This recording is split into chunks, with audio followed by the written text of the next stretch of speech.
And welcome back. This is our fifth C++ tutorial, and today we'll be looking at if statements, how we can use if statements with our variables, and how we can use different structural statements in C++. So let's get started. Let's include our library using namespace.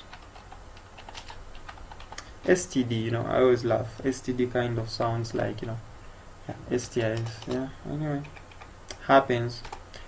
So what we're going to do is I'm going to show you how to use the basic if statement. We'll see what the if can do. And last tutorial we saw how you can add numbers, how you can add two numbers together and output them. We had the product, we had division, we had subtraction, and we had summation. We did all that in our last tutorial. If you didn't catch it, well, you can just go back and check through the playlist and you definitely find it there. So let's start by declaring a variable. We all know how to declare a variable. Let's declare a variable age. Let's declare a variable age, and we'll write if statements to test the various kind of conditions that we want the age to meet. So let's go. Int age. Age, of course, will always be an integer. It's a whole number. It's a number on the number line. Of course, it's not a negative number. So age, int age. Age is a variable name. Won't do anything to it right now. And let's collect this age from the user. So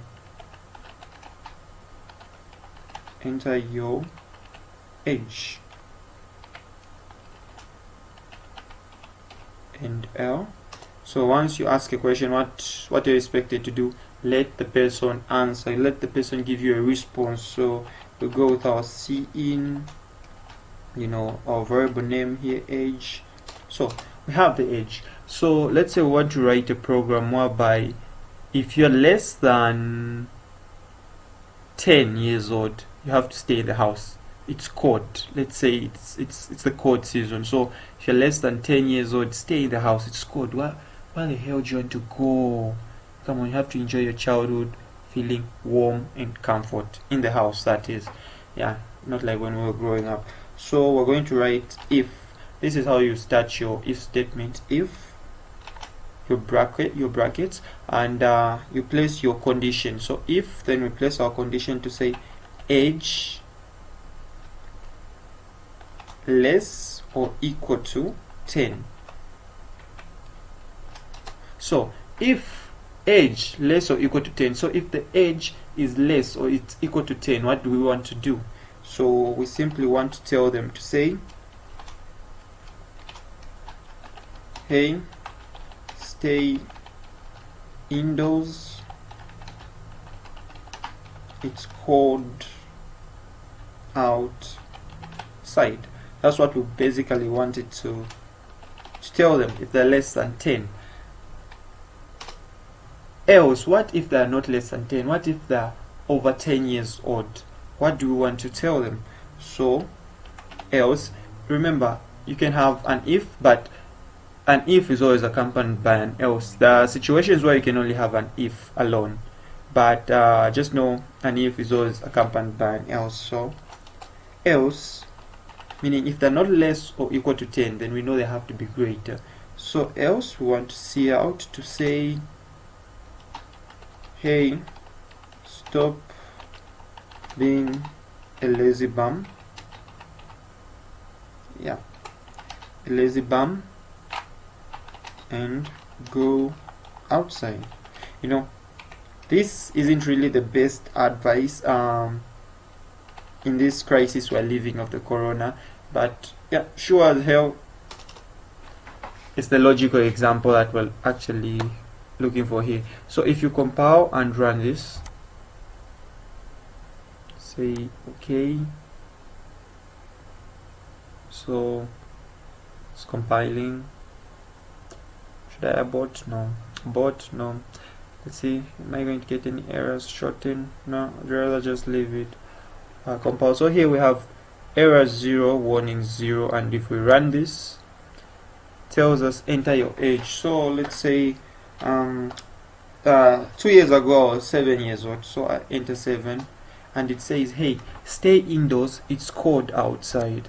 So what it does is it takes the age that has been provided, 7, then it to test that 7 here to say, is it less or equal to 10? And if this is true, if the condition is met, it's going to execute whatever is in the if. It's going to execute whatever is in the curly braces. That's what's going to be executed. Else, if it's not less or equal to 10, it's going to do this here. That's what basically is going on. If we run this again, and I'll now put my real age, I'm 16, pretty young. It says, hey, stop being a lazy bum and go outside. If I wasn't a lazy bum, I wouldn't be making these tutorials. So thank God I'm inside making these tutorials. Yeah, so that's the thing. So that's a basic example on how you can use the if else statement. So you can use it to test. In here you place your conditions. Understand? You can use it to place your conditions. So let's play around with age, and let's play around with more statements, and I'll soon talk to you about logical operators. So let's go. So we'll say if age is greater than 20, if age is greater than 20 and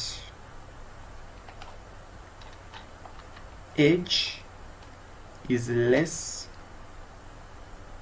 or equal to, or it's just less than 35, yeah, let's do that. We're going to say Cout, you're a strong,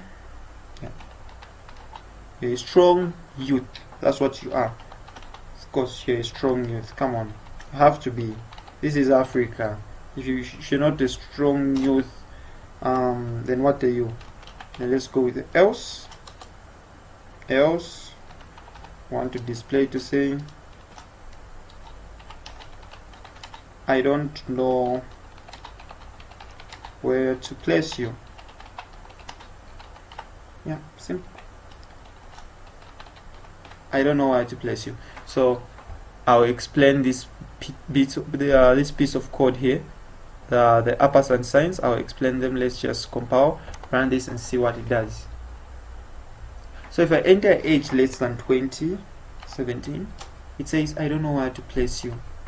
And if I enter age more than 35, 49, it says I don't know where to place you. But when I enter an age in between 20 and 35, let me get 32, might be my age, I get you're still a strong youth. So let me break it down for you. So what it basically does is it's going to come whenever I enter an age. I entered, the first one was less than 20, so let's say 16. It's going to test, is 16 greater than 20? Yes, but it won't run this code. It's going to use this, it's going to read these uppers and signs. These are logical operators. This represents and. So if age is greater than 20, is age greater than 20? No. And is age less than 35? Yes. But these conditions have not both been met. So if this condition hasn't been met and this condition hasn't been met, this won't happen. So this will only be executed when both conditions are met. That's what this represents, the two uppers and signs. So if both conditions are met, then this here will be what? This here will be executed. Else we'll do this. If this is not met, we'll do this. So these simply mean both conditions have to be true. That's what the uppers and signs stands for. So it's a logical operator. That's what we refer to them. So if I entered a number which is greater than 35, which is 41, it will test, is 41 greater than 20? Alright, that's true. Then it comes, is 41 greater than 35? That's wrong. Then this won't be executed, will come directly to this code. That's what simply is going on here. So there's there are other operators. So the next operators that I'll talk to are the OR operators. So let's go. We still use the variable age. So we'll say if age is greater than 20,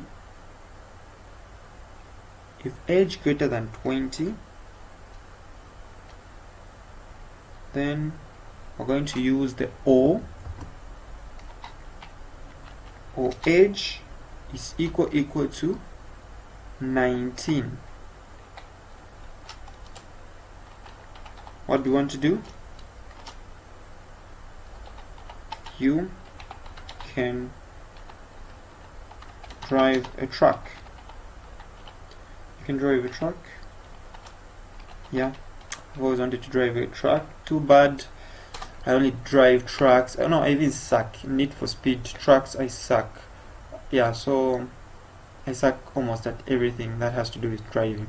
Come play me in FIFA. Come play me in FIFA. Alright, here we won't include the else for now. Let's say we can still work without the else. So compile and run this. So if age is greater than 20, this must work. So 45, you can drive a truck. You see that? And if we run this again, if I say 18, which is less than 20, it does nothing because we didn't specify anything in the else. But if I say 19, it says you can drive a truck. So what the or logical operators do is it takes the age, let's say 45. It says is age greater than 20, yes, they need to just directly execute this code. Even if this is false, it doesn't care, it doesn't matter if this is false. As long as one of the conditions is true, it runs the code. If it only ignores the code if both are not true, if both are wrong. So 18 is not greater than 20, and 18 is definitely not equal to 19. And I forgot, this is how you write your equal sign. Double the normal equal signs that you know. Now this is equal in programming, this is equal when it comes to programming. See that? And one sign simply means assignment. So this is what? This is equal. So this is how you basically structure your if statements. Next time we meet again, we're going to continue talking about the if statements. We'll have more advanced programs that will write, more mathematical programs that we'll use in the if statement. And yeah, see you in the next tutorial. So be sure to subscribe if this is helpful, and I sure hope this is helpful.